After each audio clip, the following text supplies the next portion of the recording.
हाँ तो प्यारे बच्चों, नमस्कार, जय हिंद। स्वागत है आप सभी को आपके अपने YouTube channel math bye Sanjeev पर।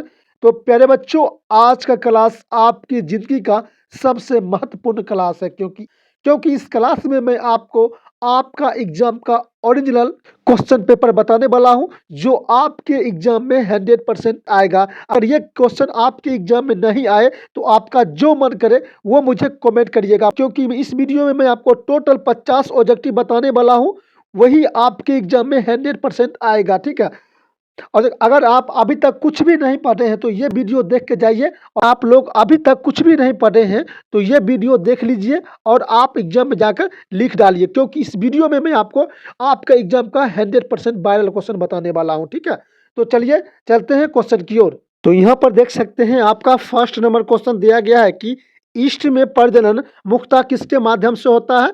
तो ईस्ट में प्रजनन होता है मुकुलन द्वारा होता है, याद रखिएगा। दूसरा नंबर क्वेश्चन है आपका युग्म समानता एम किस प्रकार के होता है। तो आपका जवाब हो जाएगा ऑप्शन नंबर ए हो जाएगा आपका राइट आंसर प्यारे बच्चों। तीसरा नंबर क्वेश्चन है आपका निम्नांकित किस में पादप का अनुगुणित होता है। तो आपका जवाब हो जाएगा इनमें सभी, यानी कि शैवाल में भी होता है, कवक में भी होता है और बायोफाइटिस में भी होता है। ऑप्शन नंबर डी होगा आपका राइट आंसर। अगला क्वेश्चन है आपका अदरक में कायिक प्रबंधन किसके द्वारा होता है। तो अदरक में कायिक प्रबंधन राइजोम के द्वारा होता है। किसके द्वारा होता है? राइजोम के द्वारा होता है। ठीक है, याद रखिएगा।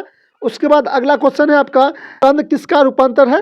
तो कंद जड़ का रूपांतर है, याद रखिएगा। अगला क्वेश्चन है आपका प्यारे बच्चों काजू निम्नांकित में कैसा फल कहलाता है। तो आपका जवाब हो जाएगा प्यारे बच्चों नट कहलाता है। ऑप्शन नंबर सी होगा राइट आंसर प्यारे बच्चों। अगला क्वेश्चन है आपका नेम्यूल्स निर्माण किसमें होता है। तो नेम्यूल्स निर्माण होता है प्यारे बच्चों स्पंज में होता है। किसमें होता है? स्पंज में होता है। ठीक है, याद रखिएगा। अगला क्वेश्चन है आपका कि 124 शुक्राणु के निर्माण में कितने अर्धसूत्री विभाजन की आवश्यकता होता है। तो आपका जवाब हो जाएगा 31 का जरूरत होता है। ठीक है, याद रखिएगा। अगला क्वेश्चन है प्यारे बच्चों केचुआ प्राणी है, बताइएगा केचुआ प्राणी है। तो केचुआ द्विलिंगी प्राणी है, द्विलिंगी प्राणी है, याद रखिएगा प्यारे बच्चों। अगला क्वेश्चन है आपका प्यारे बच्चों इनमें कौन सा भाग अगुणित है। क्या कहता है कि अगुणित भाग। तो आपका जवाब हो जाएगा पराग जो है अगुणित भाग है, याद रखिएगा। आपके एग्जाम में ये 100% आएगा। आप लोग लिख कर रख लीजिए, ये आपके एग्जाम में 100% आएगा प्यारे बच्चों। ठीक है। उसके बाद अगला नंबर क्वेश्चन है आपका इनमें किस बंगाल का आतंक कहा जाता है। बंगाल का आतंक कहा जाता है जलकुंभी को कहा जाता है, याद रखिएगा प्यारे बच्चों।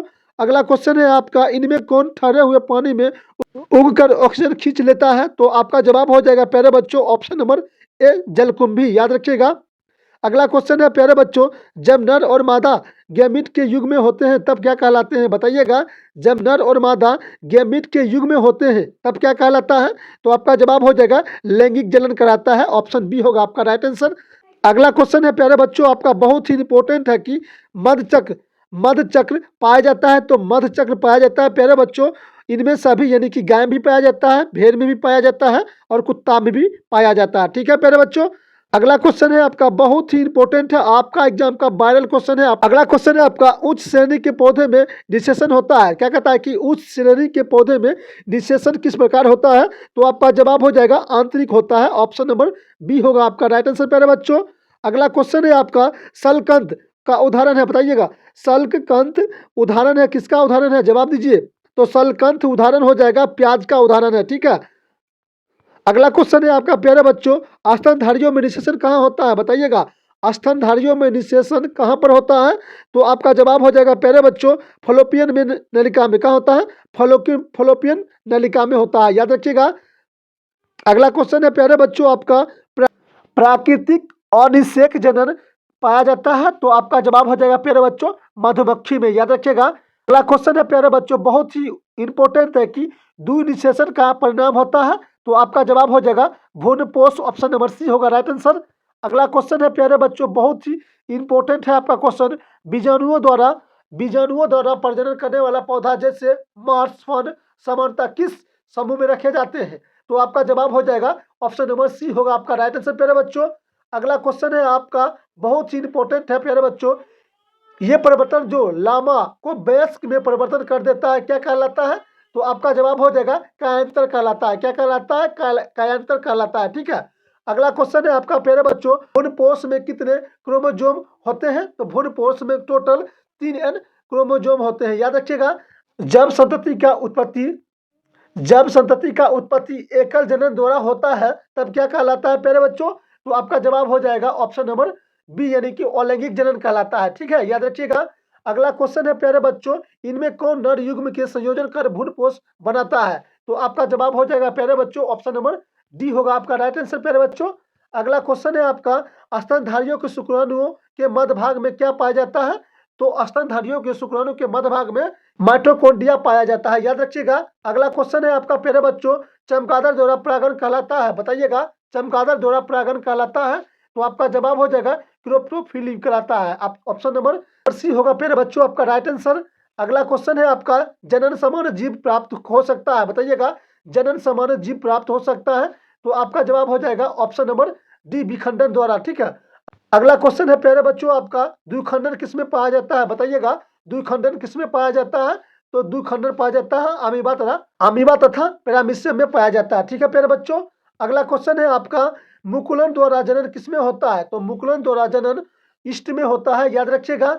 अगला क्वेश्चन है आपका, जलकुंभी क्या कहता है कि जलकुंभी 6500 से अधिक पौधे कितने माह में उत्पन्न कर सकता है?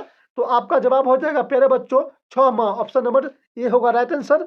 अगला क्वेश्चन है प्यारे बच्चों, इनमें कौन एक बार अपने जीवन काल में पुष्प पैदा करता है? तो आपका जवाब हो जाएगा प्यारे बच्चों ऑप्शन नंबर ए, आम हो जाएगा। अगला क्वेश्चन है प्यारे बच्चों आपका, बहुत ही इंपॉर्टेंट है, ऋतु तनाव का चक्र किसमें होता है? बताइएगा, ऋतु तनाव का चक्र किसमें होता है?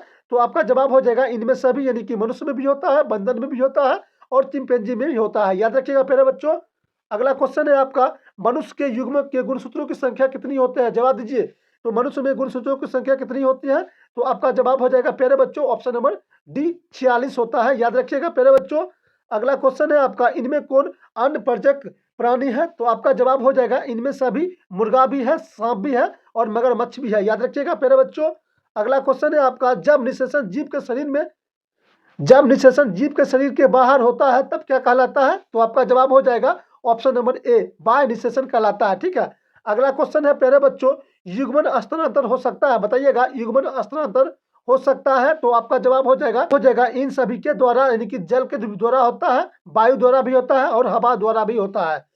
अगला क्वेश्चन है प्यारे बच्चों, बहुत ही इंपॉर्टेंट है आपका जवाब। 37 नंबर क्वेश्चन है आपका, निम्न में किसमें बाह्य निषेचन होता है? तो बाह्य निषेचन किसमें होता है? मेढक में होता है बाह्य निषेचन। याद रखिएगा।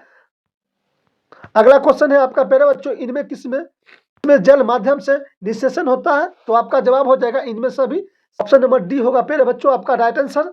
अगला क्वेश्चन है आपका, निम्न में कौन उभयलिंगी पादप नहीं है? तो उभयलिंगी पादप क्या होगा? पपीता जो है उभयलिंगी पादप नहीं है। याद रखिएगा।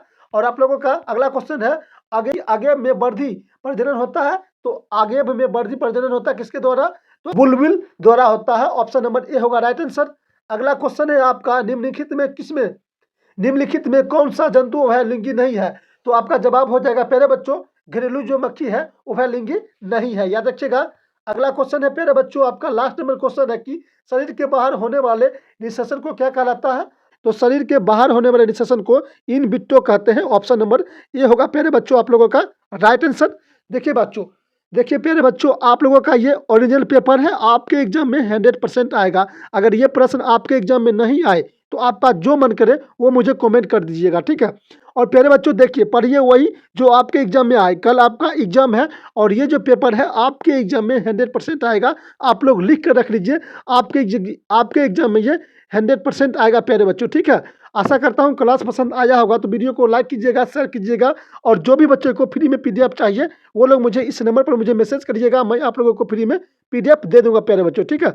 तो प्यारे बच्चों मिलते हैं आप लोगों से अगले वीडियो में, तब तक नमस्कार मेरे प्यारे बच्चों, बेस्ट ऑफ लक, जय हिंद, वंदे मातरम।